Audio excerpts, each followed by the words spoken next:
Welcome back to our channel. In the boundless blue realm of the ocean, ancient giants glide silently through the depths. With shells like armor and eyes that have seen centuries pass, sea turtles are among nature's most awe-inspiring creatures. They've journeyed across oceans for over 100 million years, surviving mass extinctions and global transformations. But today, despite their resilience, these majestic beings face an enemy not from the wild, but from our world: barnacles, pollution, and human neglect. This is the story of how barnacles, those tiny, seemingly harmless crustaceans, become parasites that burden turtles to the brink of death. It's a story of pain and healing, of human mistakes and compassion, and of what we must do to protect the guardians of the deep blue sea. It begins with a quiet moment. A turtle floats near the surface, motionless, her head barely above water.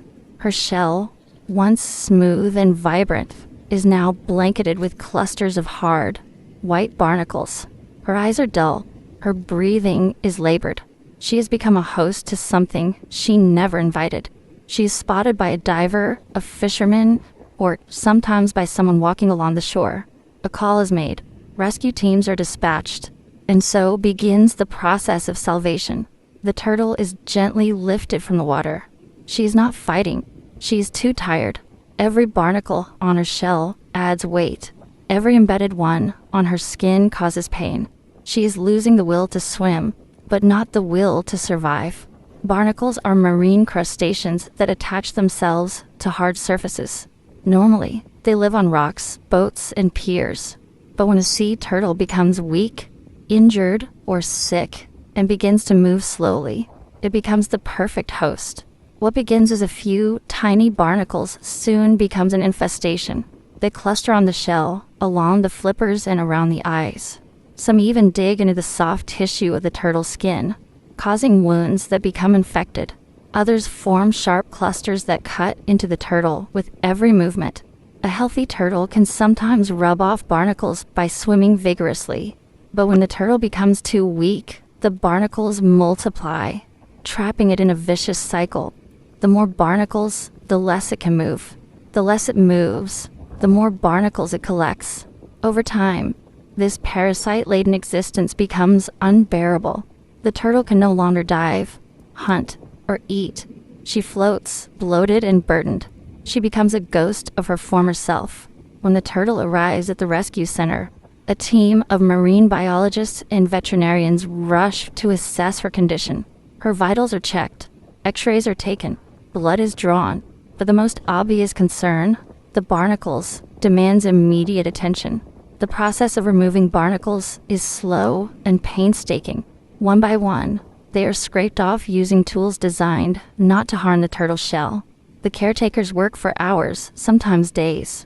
Every barnacle removed reveals damage beneath, cuts, infections, or bruises. For deeply embedded barnacles, surgical tools are used. Each wound is cleaned, disinfected, and treated. Antibiotics and painkillers are administered. The turtle is placed in a recovery tank with clean, warm, filtered water. Here, the healing begins. But healing is not just physical, it is emotional. The turtle, used to pain and struggle, slowly begins to trust her caretakers. She is hand-fed small pieces of squid or seaweed. Her strength returns in flickers, a stronger kick, a deeper breath, a curious glance. Day by day, she becomes herself again. The rise in barnacle-covered turtles is not a coincidence. It is a reflection of a broken ocean. Pollution weakens sea turtles, making them more susceptible to infections and slowing their movements. Plastic waste clogs their digestive systems. Oil spills coat their bodies, making them float helplessly. Abandoned fishing nets entangle them, leaving them trapped. And as they grow weaker, barnacles seize the opportunity. Climate change also plays a role. Warmer oceans disrupt ecosystems, forcing barnacles to seek new hosts. Rising temperatures affect turtle health and reduce their food supply. It is a perfect storm of human-caused threats that make barnacle infestations not just common, but deadly. In a rehabilitation center, Turtles spend weeks or even months recovering. They're fed nutrient-rich meals. Their tanks simulate ocean conditions to encourage natural behavior. They learn to dive again, to hunt, to swim freely.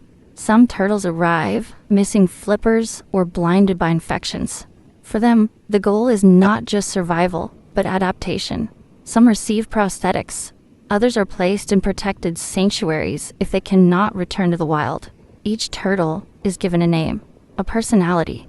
They're no longer anonymous. They're survivors. And then comes the day they are strong enough to return to the ocean. It is the most beautiful moment of the journey. The turtle is carried back to the shore, often with a small crowd of people watching. Children cheer. Volunteers cry. The ocean stretches ahead, calm and welcoming.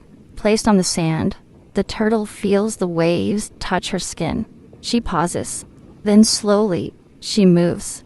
Strong, determined, free.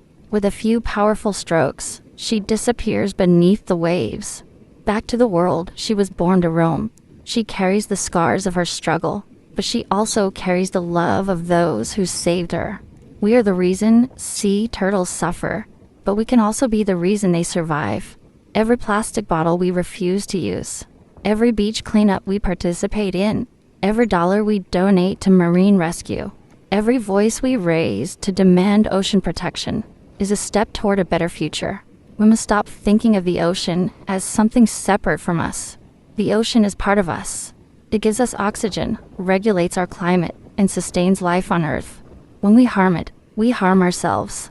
And when we save a sea turtle, we save more than a creature. We save a piece of the planet's soul. Reduce plastic. Bring your own bag. Say no to straws. Reuse water bottles. Recycle properly. Keep plastics out of the ocean by disposing of waste correctly. Avoid products made from turtles or marine animals. Support rescue centers. Volunteer, donate, or spread awareness. Speak up. Educate friends and family. Push for environmental policies. If the ocean could speak, it would say this: I have carried you, fed you, inspired your dreams. I have sung you lullabies in the waves and shown you wonders in my depths. But now I am hurting. My children are drowning in waste. My giants are falling. My turtles, who have outlived the dinosaurs, are slipping away. But you can still save me. Not with speeches, but with action. Rescue one turtle, and you restore balance. Save one life, and you ignite hope. So come back to me. Help me breathe again. Help me live. Final words. This monologue is not just a story. It is a call to action. Every barnacle removed is a burden lifted. Every turtle rescued is a miracle made real. And every person who listens, learns, and acts becomes part of the movement. Let us choose compassion. Let us choose healing. Let us choose life for the sea, for the turtles, for us all.